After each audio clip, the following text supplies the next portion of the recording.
პირველ რიგში ესე იგი მე მინდა დავიწყო იქიდან რომ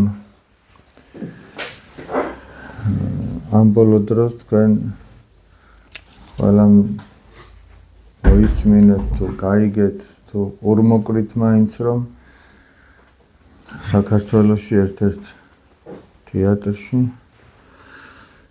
იყო ისეთი სცენა დადგმული და ისეთი სანახაობა რომ არ ვიცი მე ვერც კი წარმომედგინა ადამიანი ამ დონემდე თუ შეიძლებოდა რომ დაცემულიყო აი ეს მოსლოდა თავში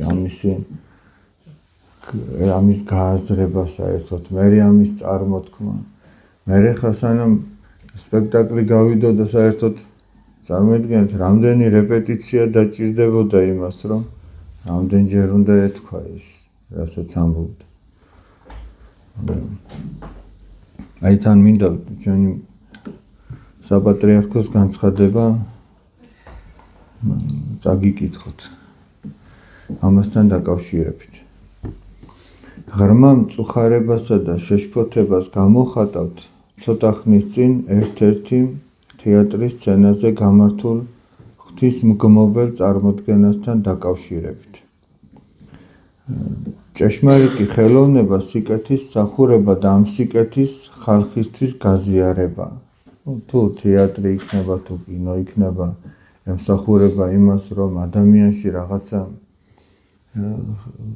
ღირსება შეიტანოს რაღაცა გააჯანსაღოს კულტურულად რაღაცაზე დააფიქროს რაღაც სიკეთეზე ეს ამისთვის არის თეატრიც ამისთვის არის კინემატოგრაფიაც ამისთვის არის თუ სწორად იყენებს ადამიანი ამას სწორედ ეს არის მისი არსი და დანიშნულება მაგრამ როცა შემოქმედება იქცევა სხვათა დამცირებისა და შეურაცხყოფის იარაღად თესავს ღვარძს სიძულვილს სიბილწეს იწევს საზოგადოების გაღიზიანებას და დაპირისპირებას მაშინ ის უკვე მიზანმიმართული ბოროტებაა და არაფერი აქვს საერთო ნამდვილ ხელოვნებასთან და ეს მართლაც ბოროტებაა რაც იქ მოხდა როგორც წმინდა ბასილი დიდი ბრძანებს თავისუფლება არ ნიშნავს იმის კეთებას რაც გინდა თავისუფლება ნიშნავს აკეთო ის რაც საჭიროა მოუწოდებთ ყველას პატივის ცეს და გაიაზროს პასუხისმგებლობა იმ სულიერი ფესებისადმი რომლებიც ადამიანის სულის განუყოფელი ნაწილია თავის მხრივ რა თქმა უნდა საზოგადოების მოვალეობა მართებულად შეაფასოს რომ ამგვარი ქმედება არ უნდა შეენიღმოს თავისუფლებისა და ხელოვნების სახელით და ამ სახით არ მოგვევლინოს ღვთის გმობის, რწმენის, ნეობისა და ისტორიული მეხსიერების დაცემის ინსტრუმენტად. აღნიშნული ღონისძიების შემოქმედებს კი მოუწოდებთ სინანულისგან და შევახსენებთ, რომ ამგვარი მკრეხელობის ჩამდენი შეუნანებლობის შემთხვევაში საეკლესიო სასჯელის სახით ეკლესიიდან განკვეთას ექვემდებარება. ანუ ანათემას ექვემდებარება. ანუ რომ მოიკვეთოს ეკლესიის ერთიანი სხეულიდან.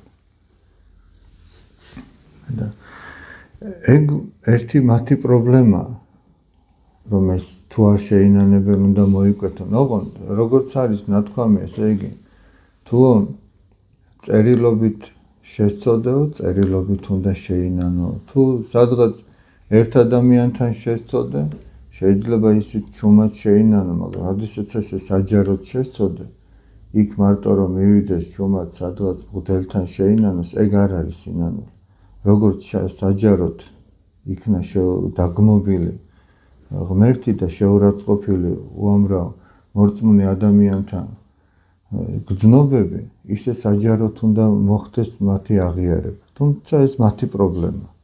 მაგრამ ეხლა მე ვამბობ თვითონ მორწმუნეთან პრობლემაზე, რა ნათქვამია, ნახეთ, თავის მხრივ საზოგადოება, რა თქმა უნდა, საზოგადოების მოვალეობა მართებულად შეაფასოს, რომ ამგვარი ქმედება მართებულად უნდა შეაფასოს და ჩვენ, ასე იგი, აი მეტი ამაზე ძვირფასი რა გაქვს, რომ მე შინაგანად პროტესტი უნდა გაგიჩნდეს, ესე იგი. აი მეტი ამაზე ძვირფასი რა გაქვს, მეტი რაღა უნდა თქვან იმათ, ვინც მოისმინა ეს, ვინც არ მოისმინა კიდე უკეთესია, ესე იგი, ყური ბევრი სიბილწისთვის მოურიდებია და ძალიან კარგია. მაგრამ ზოგადად ადამიანს ეს შინაგანი პროტესტი უნდა ქონდეს და ეს შინაგანი პროტესტი არ უნდა დარჩეს მხოლოდ შინაგან პროტესტად. არამედ ეს უნდა გამოვიდეს და თქვას იქ, სადაც მას შეუძლია. და ეს ყველამ უნდა გააკეთოს. მხოლოდ საპატრიარქომ კი არ უნდა გააკეთოს განცხადება. არამედ ყველამ, ყველა დონეზე, ვისაც რა შეუძლია, იქ ხელისუფლების წარმომადგენელი იქნება, სპორტსმენი იქნება, ხელოვანი იქნება, სხვა დაუშვათ სხვა თეატრის წარმომადგენელი იქნება. ეხლა თუ ვინმე კოლეგიალობას ღმერთზე მაღლა აყენებს, მაშინ ისიც ეთანხმება შინაგანად ამ ყველაფერს. ისიც ეთანხმება. ან ვინაც იქ ბოლოს ტაში დაუკრა, ისიც ეთანხმება ამ ყველაფერს.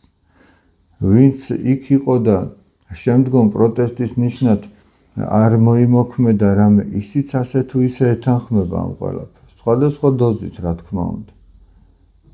და ჩვენც, როდესაც ამ ყველაფერზე ხმას არ ამოვიღებთ, ჩვენც ასე თუ ისე ვეთანხმებით მაშინ. ხმის ამოღება რას ნიშნავს? ეხლა დღედაღამ ადამიანს თვალები აქვს დასიებული იმ ტელეფონის ჭერით და ხარას დადებს, რომ სად ხინკალი შეჭამა და სად იცეკვა თუ სად გაერთო თუ დაისვენა და უნდა აიღოს და დაწეროს საჯაროდ, რასაც ფიქრობს. ეგ არის ჩვენი მხრიდან. პირველ სულ მინიმუმ ეგ არის. რომ ვისაც რა დონეზე მიუწვდება ხელი, დააფიქსიროს თავისი აზრი. რატო უნდა დააფიქსიროს, იცით? თუ ეს არ მოხდება, ეს ერთხელ ჩაივლის ისე, მეორეთი ჩაივლის. ამითი სამწუხაროდ შეაჩვევენ ჩვენი ყურების, ჩვენი შვილების ყურებს ამ ამბავს, როგორც სხვა ბევრ ამას შეაჩვიეს. და როგორც ესე იგი ერთ დროს შეუძლებელი იყო, მაგრამ შემდგომში მოხდა ის, რომ პაპის აშენებული ტაძარი შვილიშვილს დაანგრევინეს. არც ის არ იქნება გასაკვირო, შემდგომშიც იგივე გააკეთებინა. ამიტომ აი თითოეულმა თავისი აზრი უნდა დააფიქსიროს ამასთან დაკავშირებით, რომ ეს არაფრით არ შეიძლება. ეს როგორც მინიმუმ. თუ ადამიანი ამასაც არ აკეთებს და თუ ადამიანს ეს საერთოდ არ ანაღლებს, მით უმეტეს მორწმუნეს, ეს უკვე პრობლემაა. ეს უკვე არა მარტო იმათი პრობლემაა, ვინც ეს გააკეთა, არამედ თითოეული ჩვენთაგანის პრობლემაა. გასაგებია, რომ მათ ვერ აქვთ გულში და გონებაში ის რაღაცა ძალიან დიდი დარღვევები აქვს. შეუძლებელია ეს ადამიანები ბედნიერები იყვნენ რამით. შეუძლებელი. პირიქით, მათში არის ის ჯოჯოხეთი, რაც მათმა პირმა თქვა. ჯერ რაც მათმა გონებამ და გულმა მოიფიქრეს, თუ დაწერეს, თუ შეადგინეს ის, ვინც არის რეჟისორი იქნება თუ ყველა, ვინც ამ საქმეში იყო ჩართული. მათ გულებში ჯოჯოხეთია, სხვა არაფერი. იქ ბედნიერების ნაპერწკალიც კი არ იქნება.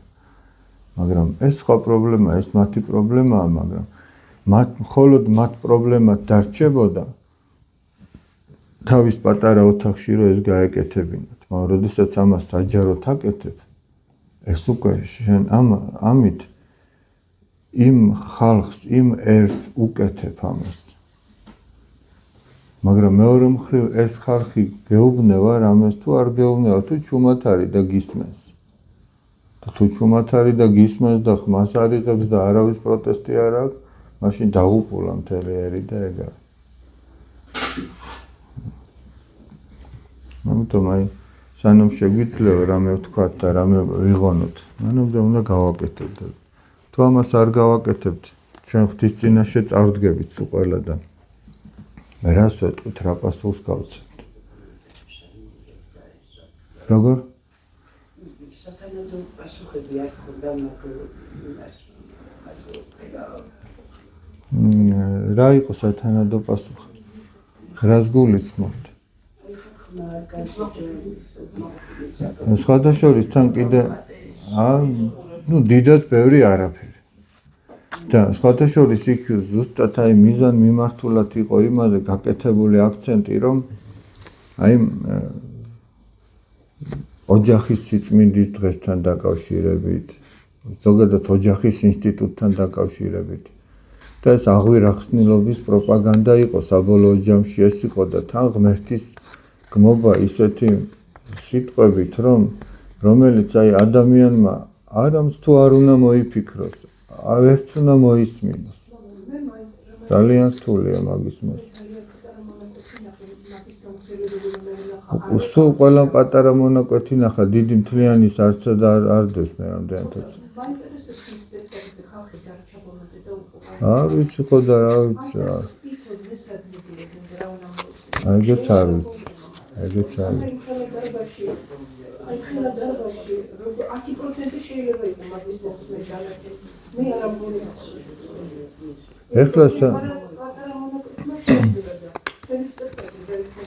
ეხლა სადაც ამდენიმე ადამიანმა ამ თეატრალურმა ჯგუფმა ეს მოამზადა, რა გასაკვირია რომ მათ გარშემო ასეთები იყო და შეიძლება სულაც იცოდნენ სად მიდი, მე ეს არ ვიცი, ყველა ცილი რო არავის არ დავწო, მე ეს ნამდვილად არ ვიცი, მაგრამ მე იმას ვამბობ, რაც არის ის ფაქტი, რაც არის. რაც ნამდვილად ვიცით რო არის, იმაზე ვამბობ.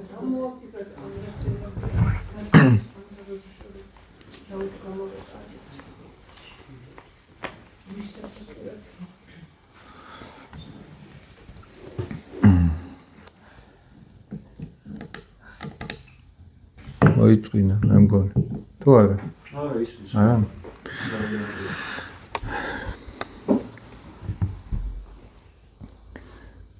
ჯადოსთან დაკავშირებით არის ეს? არა, ვერ არის ეს კარგად.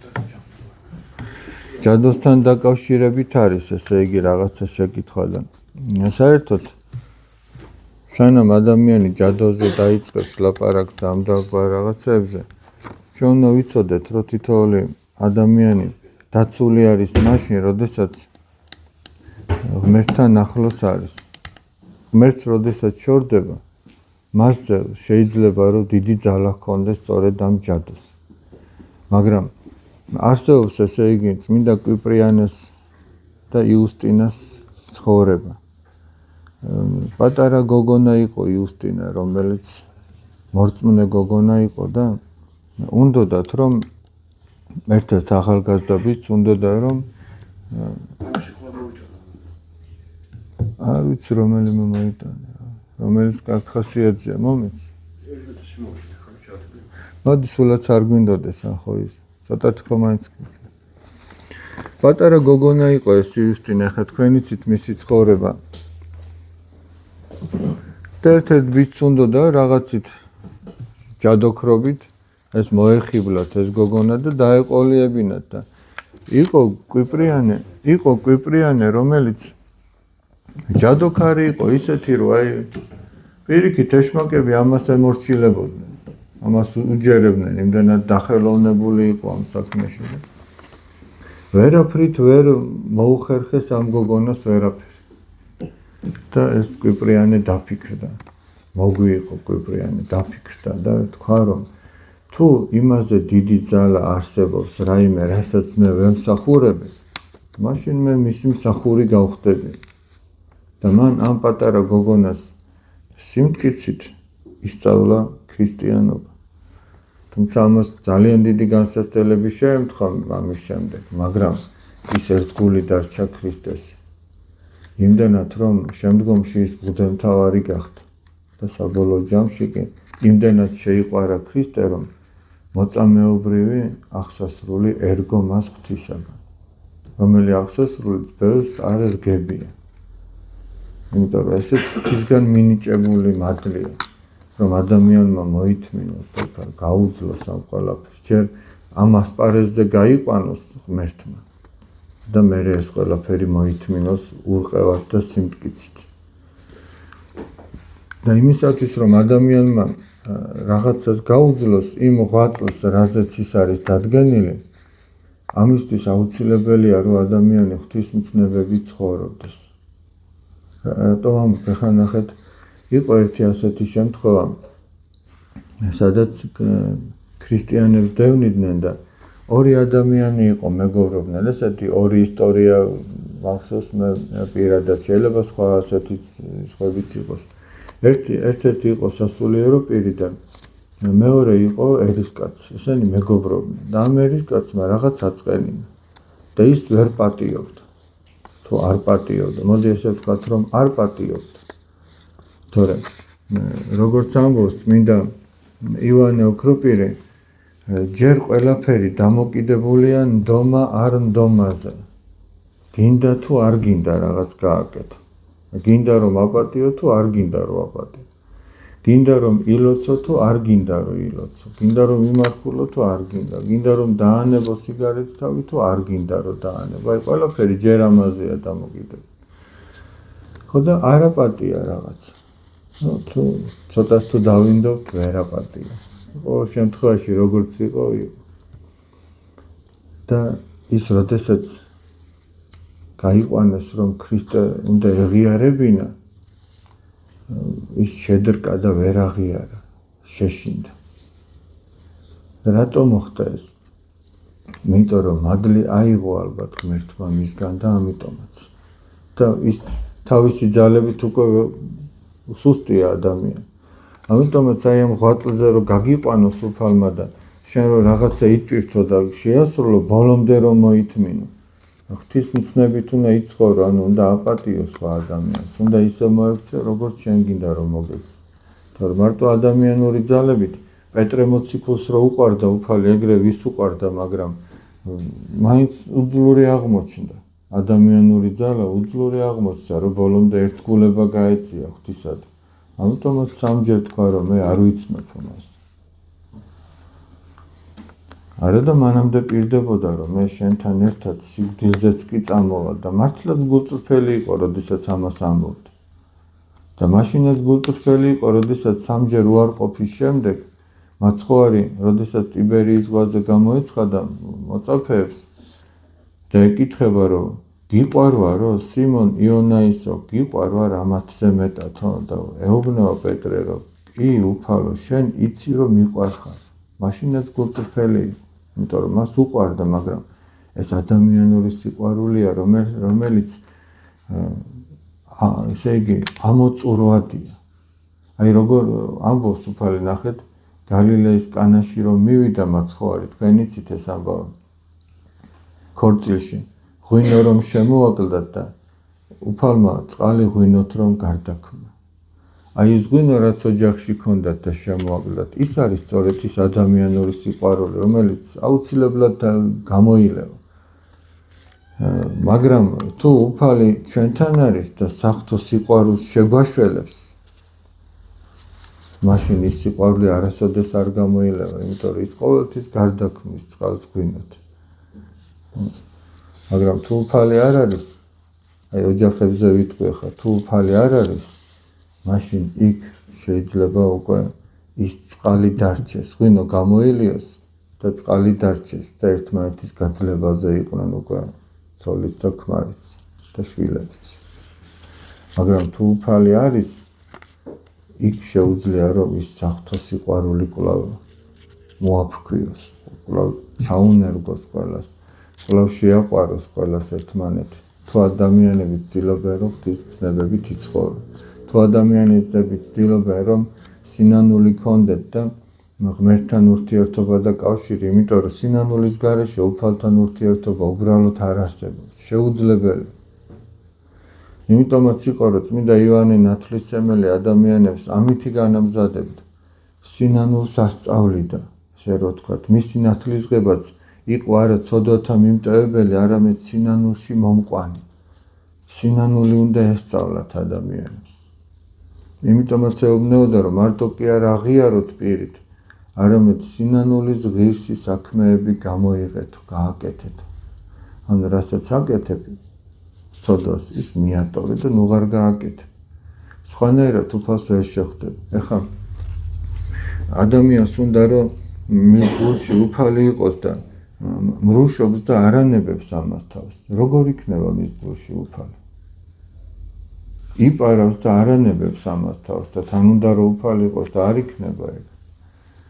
უფალი რას ეუბნეოდა იმ მემრუშე დედაკაცს? წადი და ნუღარას წოდავ.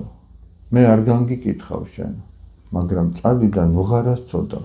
აი ეს არის ყველაზე მთავარი. უფალი ჩვენ თითოეულს გვეუბნება, პატიობს, მაგრამ გვეუბნება, წადი და აღარ შესწოდო, აღარ გაიმეორო. ხო და ჩვენი მხრიდან თუ უფალთან გვინდა რომ ურთიერთობა გქონდეს, უნდა იყოს მცდელობა რომ აღარ გამეორების. მტკიცე გადაწყვეტილების რომ არ გავიმეოროთ. სხვა საქმეა, კიდე ჩავარდებით იმ ცოდვაში თუ არა. მაგრამ ჯერ როგორც თავში თქვი, ჯერ უნდა გვინდოდეს რომ ეს აღარ განმეორდეს. თუ ჩვენ გვინდა რომ ეს განმეორდეს და გზებსაც კი ვეძებთ რომ ეს განმეორდეს, მას ნიშნავს რომ ჩვენ შინაგანად უფალს ღალატობთ. წმინდა ეგნატე ბრიანჩანინოვი ასეთ რამეს ამბობს. ეს დიდი მღვდელმთავარი იყო. ესე იგი, თუ ადამიანს უნდა უფლისადმი ერთგულება და მაინც ვარდება ცოდვაში, ის ამით უფალს არ ღალატობს. ისე რომ პეტრე მოციქულს უფლისათვის არასოდეს არ უღალატი. იმიტომ რომ მას უნდა და ქრისტეს ერთგულება, მაგრამ ბრალ ძალები არ ეყო. და მაგრამ თუ ადამიანს უნდა რომ ცოდვა ჩაიდინოს და განგებაკეთებს ამას, შინაგანად თანახმაა რომ ეს ცოდვა მოხდეს, ის ღალატობს უფალს. მან რომც ვერ მოახერხოს ჩადენა ამ ცოდვისა, ის ღალატობს. აი სიტყვაზე ამბობ, ძალიან უფრო შედარებით სუბუქ მაგალითს მოვიყვანე ხა ძალიან იმაში რომ არ გადაგვივიდეს. სიტყვაზე მარხვა და ადამიანმა გადაწყვიტა რომ მოდი არაუშავ ამ ერთ დღეს რაც იქნება იქნება, მოდი თავში აზრი მოვიდა რომ ნაყინი ხვა შევჭამ. მოდი ერთი დღე ძალიან ცხელა. მერე იტყვის რომ არა, მოდი დღეს არ შევჭამ. გინდა სიგარეტი იყოს, გინდა ნაყინი იყოს, გინდა რა. სიგარეტი მართლმახვაში არ შეიძლება და არც ხსნილში ჯერ ვერ გამოიგონეს სამარხო სიგარეტი. შეიძლება მივიდეს იქამდე საქმე. დღევანდელი ქრისტიანების სულობა იქამდე მიდის, რომ შეიძლება საქმე აქამდეც მივიდეს, რომ ადამიანმა გამოიგონოს რაღაცა, მაგრამ ჯერჯერობით ეს არ აქვს.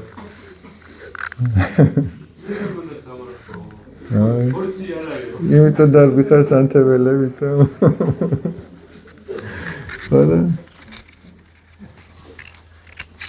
დავუშვათ თქვა რომ არა მოდი არ გავაკეთე, მაგრამ მე მაინც დაფიქრდა რა იქნება ახლა ერთი დღე რომ გავაკეთე. მე აღარ ვიცი. იტყვის მე გამოვასწრე. მოკლედ მივიდეს ადამიანის ფიქრები იქამდე რომ დაიწყოს უკვე იმაზე ფიქრი, სად შეიძლება რომ ვიყიდო ნაყინი. აი ეს კარგია, იტყვის ჩამოსასხმელი ნაყინი. ნუ ის როგორი უყარს ახლა. დავუშვათ მივიდა ახლა, გადაწყვიტა რომ იყიდოს და მივიდა, უკვე თანახმაა რომ ჩაიდინოს ეს ცოდვა. ნუ ვიღაცამ ნაყინი, ვიღაცამ მოსაწევი, ვიღაცამ კიდევ უფრო უარესი.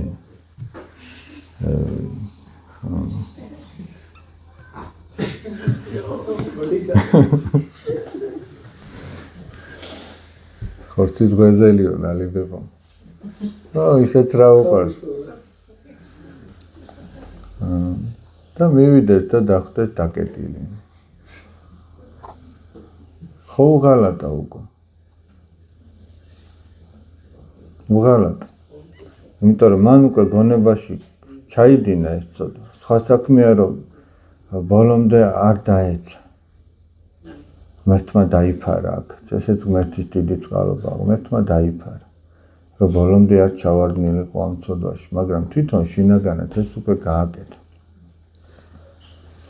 ამ პირიქით რო თქვა დაუშვათ, შეიძლება რაღაც საძნელო საქმეა გასაკეთებელი. და შენ ფიქრობ რომ გააკეთო თუ არ გააკეთო. და ეს ბრძოლა ჯერ გონებაში მიდის, აი ღამეა, ვიღაცას უჭირს შენი თავი. შენ წახვიდე და გააკეთო თუ არ გააკეთო ეს საქმე. და გადაწყვიტე რომ გააკეთო და აღმოაჩინე რომ ეს საქმე უკვე ვიღაცას გაუკეთებია მაგრამ შენც გააკეთე უკვე ეს საქმე შენც ღმერთმა ჩაგითვალა რომ ეს გააკეთე იმიტომ შენ უკვე შინაგანად თავარი იქ არის შიგნით რომ მოიგო ეს ბრძოლა და დაიწყო ამის გაკეთებაზე ზრუნვა და წახვიდე შენ ეს გააკეთე შეიძლება ბოლომდე ვერ გააკეთე მაგრამ ყოველ შემთხვევაში ეს მადლია უკვე ადამიანისათვის იმიტომ ჯერ ნდომა არ ნდომაზეა აქ საკითხი ჯერ ეს არის გადასაწყვეტი ხოდა ჯერ თავარია რომ ადამიანმა გადაწყვიტოს რომ უნდა რომ სული გადაიჩინოს თუ არ უნდა და მერეა უკვე სხვა დანარჩენი ყველაფერი ამდენჯერ ვამბობ ჩვენ მინდა მაგრამ ვერ ვახერხებ ვერ იმაშვები ვერ და ესე იგი ჯერ ნიშნავს იმას რომ არ გვინდა რაღაცები არ გვინდა ჩვენ მაგრამ ზოგჯერ თავს ვიტყუებთ აი გვინდა რომ ვილოცოთ და ვერ ლოცულობთ გვინდა და რაღაცა წიგნი შეგვეძინა მაგრამ ვერ შევიძინეთ აი ჯერ ზოგ შეიძლება სახში სახარება არ ქონდეს თუმცა ესეთი იშვიათია ძალიან იშვიათი ამიტომ ღვთის წინაშე რომ წავდგები ჩვენ ვერ ვიტყვით რომ ჩვენ ეს გვინდოდა და ვერ გავაკეთეთ გვინდოდა და ვერ გავაკეთეთ ნიშნავს რომ გვინდოდა და ხელი არ მოგვემართა და ვის უნდა მოემართა ხელი თუ არა ღმერთს და რას ვეტყვით ჩვენ გვინდოდა და შენ ხელი არ მოგვიმართეო მაგას ყოველ ვეტყვით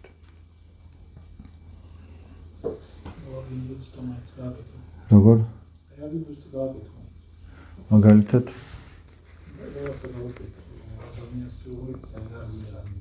ხდება ხა მე იმას კი არ ვამბობ რომ თუ არ გვენდონება ცოდვის ჩადენა აუცილებლად გადავრჩებით ცოდვას შეიძლება არ გინდა აი მაგალითად გინდა რომ ძალიან შვიდად უპასუხო ადამიანს მაგრამ გამოგდის ძალიან რისხანეთ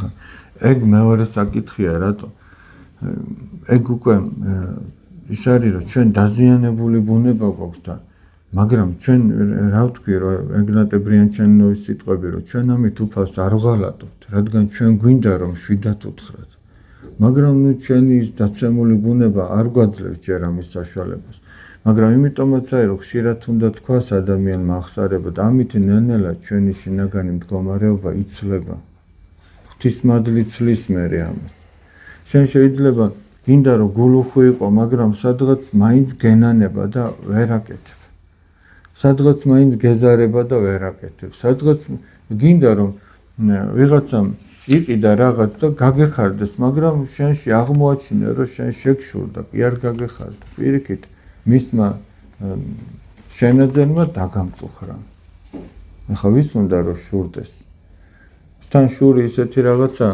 არანაირ სიამოვნებას არ განიჭებს სიტყვაზე ნაყროვანება თუ განიჭებს სიამოვნებას აი არ გინდა რომ ბევრი შეჭამო რაღაცა სიმაძღრემდე მიხვიდე მაგრამ ის მაინც პროცესში მაინც სიამოვნებას განიჭებს ხო მე კი ხვდები რომ შენ შეცოდე მაგრამ შური არც პროცესში არ განიჭებს სიამოვნებას პირიქით გჭამს და გაწუხებს შენ წუხარებ მას უხარია და მისი სიხარული გამწუხრებს და აქ სასიამოვნო არაფერი არ არის თუ სხვა ცოდვებს ახლავს რაღაცა სასიამოვნო ამას არაფერი არ ახლავს და ვინ არის სურვებდა რომ ეს არ ქონდეს აი მარტო ნდომა არ ნდომაზეც რო იყოს მხოლოდ მაგრამ მეც რას ვამბობ როდესაც გინდა და მაინც არ გინდა რომ შეცოდო და მაინც ცოდო შენემით უფალს არ ღალატობ მაგრამ მეორე არის ჩვენი ბუნება გამოსასწორებელი და იმას ახსარება ჭირდება იმას მარხვა ჭირდება ლოცა ჭირდება ღვთისადმი ვედრება ჭირდება ზიარება ჭირდება ისე კი არა რომ ერთი წლის მერე ეზიაროს მერე კიდე ერთი წლის მერე ეზიაროს ადამიანი ამიტომ ყველაფერს შრომა ჭირდება მარტო სურვილი კი არ გმარა სურვილით იწყებ მაგრამ მარტო სურვილი რომ ბაღი გააშენო და წახვიდე და ტახტზე წამოწე თავისი თუ არ გაშენდება ის ბაღია რა ჯერ სურვილია მაგრამ თუ სურვილი არ არის სულაც არ დაიწყებ მაგრამ მარტო თუ სურვილია და მეტი არაფერი თავის არ მოხდება ას ჩვენ სულში არ მოხდება თავისი სიკეთე თუ ჩვენ არ ვიშრომთ ის კი არა იშრომებ და არ გამოდის ან სეტყვა მოვა, ან რაღაცა შეგიჭამს, ან რაღაცა გაგიხმება, ან რაღაცა მოხდება, ან უწყლობით, ან იმით, ან ამით. შრომობდა ზოგჯერ შეიძლება ისიც არ გამოვიდეს და რომ არის შრომო რა გამო, არაფერი არ გამო. ამიტომ უნდა იშრომ. ჩვენი არის შრომა, ჩვენი არის მცდელობა შრომისა. და ის აღორძინდება თუ არა, ეგ ღმერთზეც არის დიდწილად დამოკიდებული. ზოგჯერ ღმერთის განგებ არ გვაძლევს იმ სულიერ სათნოებას, რომ უცბად შეიძინა. იმიტომ რომ შეიძლება იმით გაამაყდეს ადამიანი. და ეს უფრო დიდი უბედურება მოხდეს მერე ადამიანისთვის. ზოგჯერ შეიძლება ადამიანი აი მრისხანებიდან ვერ გამოდის. იმიტომ რომ მერე ამითი არ გაამაყდეს. არის შეიძლება ესეთი შემთხვევა. ხო, რაღაც ამა თუ იმ ცოდვიდან ვერ ამოდის და ამითი სიმდაბლეს ინარჩუნებს. ღმერთმა იცის ვის როგორ მოუმართოს ხელი. იმიტომაც თუ დაკვირვები ხართ ზიარების ლოცვებში ჩვენ ვამბობთ მაცხოვნე მე უფალო, ვითარცა გნებავს და ვითარცა უწყიო. ანუ როგორც შენ გნებავს და როგორც შენ იცი. ჩვენ არ ვიცით. ჩვენ ისიც არ ვიცით როგორ უნდა გვინდოდეს. არ ვიცით, იმიტომ რომ ადამიანები ვართ. შეიძლება ზოგჯერ რაღაცა კარგი გქონია, მაგრამ სინამდვილეში აღმოაჩენთ, რომ ეს კარგი არ ყოფილა. ამიტომ უფალს უნდა მიენდო ადამიანი. ეხლა ჩვენ რადგან გავიზარდეთ გონია რომ ყველაფერი ვიცით, მაგრამ ისევ როგორც შეიძლება 2 წლის ბავშვმა იცოდეს რომ რაღაცა ესა თუ ის ნივთი არის ძალიან კარგი. რომ აიღოს მოსწონს და მოიხმაროს, მაგრამ უფროსი ხდება რომ ეს ნივთი მას დააზიანებს. ზოგჯერ ღმერთი ამიტომ არ გვაძლევს რაღაცას. ყველას გილოცავთ დღევანდელ დღეს, დღეს არის თამარობა, განსაკუთრებით აბა თამარები თუ არიან აქ, მე ვერ შევნიშნე რომ აი, ერთი თამარი გამოჩნდა. შეგვეციოს წმინდა კეთილმსახური მეფე თამარის მეოხებადან. ყველაზე დიდი სწორედ მის დროს იყო ჩვენი სამშობლო. ყველაზე დიდი და ყველაზე მრავალრიცხოვანი. და გადმოგხედოს, რომ კვლავ გაგვაერთიანოს, კვლავ დაბრუნდნენ საქართველოსდან წასული შვილები, თორემ თუ ესე გაგრძელდა ამ ტენდენციით თუ გაგრძელდა, ძალიან ცუდ შედეგებამდე შეიძლება მივიდეთ. აი, ბევრი აღარ დარჩა, რომ ჩვენს ქვეყანაში უმცირესობაში ვიყოთ. ძალიან ცოტა დარჩა. მე ახლა წარმოიდგინეთ თქვენ ის არაბი თუ ჩინელი თუ კიდე ინდოელი თუ პაკისტანელი ჩამოვა და აქ რომ მიწას ყიდულობს თუ კორპუსში ყიდულობს თუ სადღაც იმას იქიდან როგორ გაუშვებ. ის მისია და მე ისინი რომ მრავლდებიან, ეგრე ჩვენ არ მრავლდებით.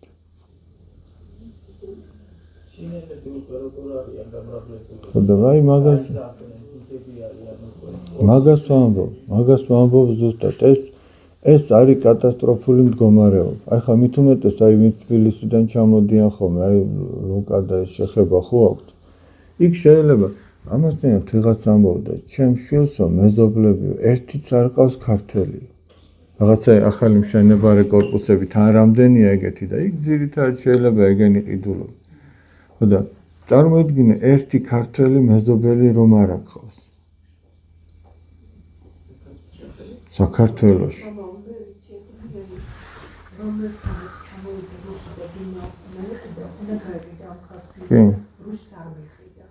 მე თუ გავყიდე ქართულს მეყიდე. ყველა მომაგინითი აი მაგალითად.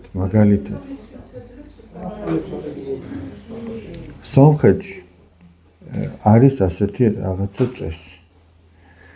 იქ რომ ჩინელმა გააკეთოს მაღაზია, იქ არავინ არ შევა. ის იძულებული იქნება რომ დახუროს. ჩვენ როგორ ვართ? აი ჩინელებია, იქ იაფია, წამოშევესიოთ. ხოდა იმანაც მოიმაგრაფე და ესე იგი 99% და რაღაცა სომხეთში არიან სომხები. რატომ? აი ამ დამოკიდებულებით. ხო და ეგ არის ზუსტად. და ჩვენ როგორ ვართ 1,300,000-ია ქართველი, 1,200,000 არა ქართველი. ხო და არა, ეგრეც არ არის საქმე, მაგრამ საქმე მაგაზე უარესად არის.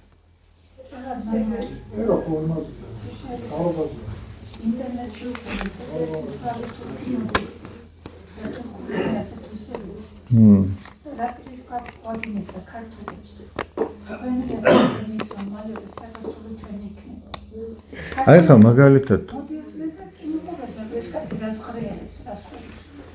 ამას წინათ გალიბებო იყო, აქ რო იყვნენ თეთრი წყაროდან ჩამოსული ბავშვები რო ყავდათ სკოლის, სამრევლო სკოლის. იქ ერთ-ერთი პედაგოგი იყო და ასეთ რამეს ამბობდა, რომ ესე იგი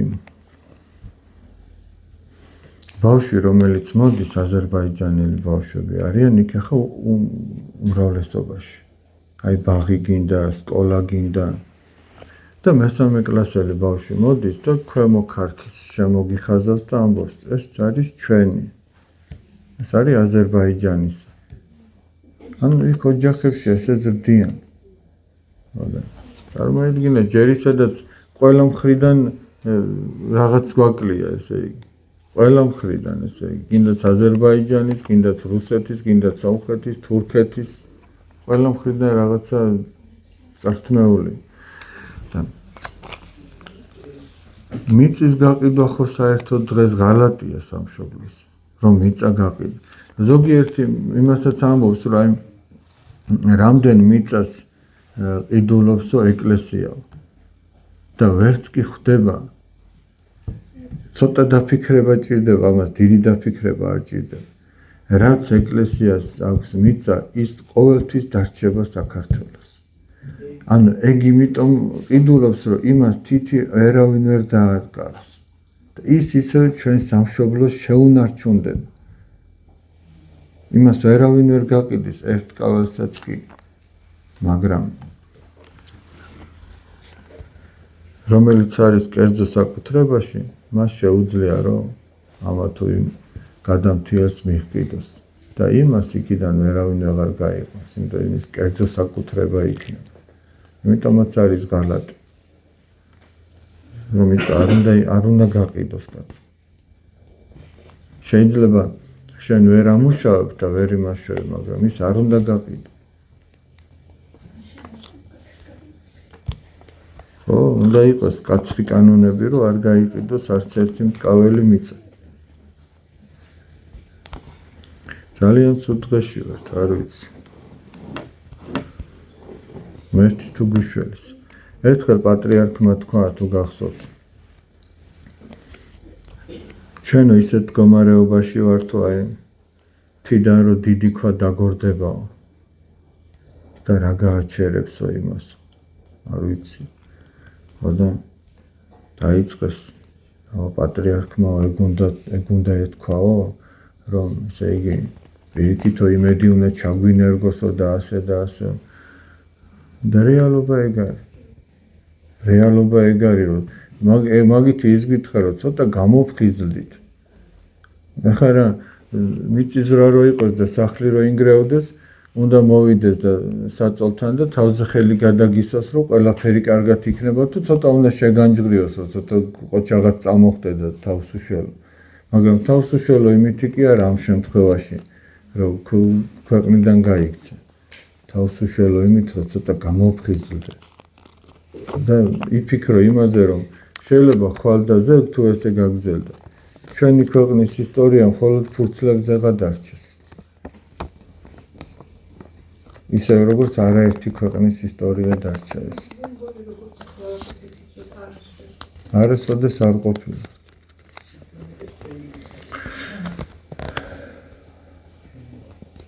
მაგრამ არსებობს მეორე მხარეც. მაშინ როდესაც ყველას ეგონება, რომ ყველაფერი მორჩა, მაშინ აღდგება ლაზარე. მაშინ აღდგება ლაზარე, როცა ყველას ეგონა რომ გაირყვნა და გაუბედურდა და აღარ არსებობს ამის საშველი, მაშინ ლაზარე აღდგება.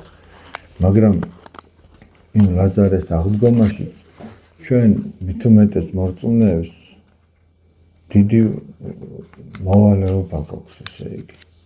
ჩვენზეც ბევრი რამეა დამოკიდებული. რომ ჩვენ ვეცადოთ, რომ უფრო მეტად ამან იმის უფლება კი არ მოგცეს, რომ ახანესია და გაიყნა ყველაფერი, მოდი ჩვენც აბა რა უყოთ სხვა რა გზა პირიქით. რაც უფრო მეტი უწმინდურობაა გარეთ, მით უფრო ჩვენ უნდა ვეცადოთ, რომ სიწმინდით ვიცხოვროთ და ჩვენს თავს კიდევ უფრო მეტი უნდა მოვთხოვოთ და ის თამასა კიდევ უფრო ზემოთ უნდა ავწიოთ. ყველა საკითხში. და ადამიანმა არ უნდა თქვას, რომ მე უკვე რასაც ვაკეთებ, ეს ის არის, რასაც უნდა ვაკეთებ. არამედ უნდა თქვას, რომ მე ამაზე მეტი მომეთხოვებ. და ჩვენ ეს ერთმანეთს კი არ უნდა უთხრათ. არამედ მე ჩემს თავს უნდა უთხრა, როგორც მღვდელს. ეგ არ არის საკმარისი რა ეს საკეთებ. შენ უფრო მეტი მოგეთხოვებ. სხვამ თავის თავს უნდა უთხრას, ყველამ თავის თავს უნდა უთხრას. თორე ყველა ერთმანეთს თუ ეტყვით, ამით არაფერი არ შეიცვლება. ეს ისედაც ეგრე ხდება, ყველა ერთმანეთს განიკითხავს. მაგრამ ჩვენ თუ მხოლოდ და მხოლოდ ჩვენი თავი გვექნება საფიქრალი იმ კუთხით, რომ ჩვენ უნდა რაღაც შეცვალო და გაუმჯობესდე და გამოსწორო, ესე ბევრი რაღაც შეიძლება. კარგით, ახლა მე მეც აღარ გადაგღილით, ისედაც ბევრი რაღაც არის აქ სანახავი და ესე გავაკეთე.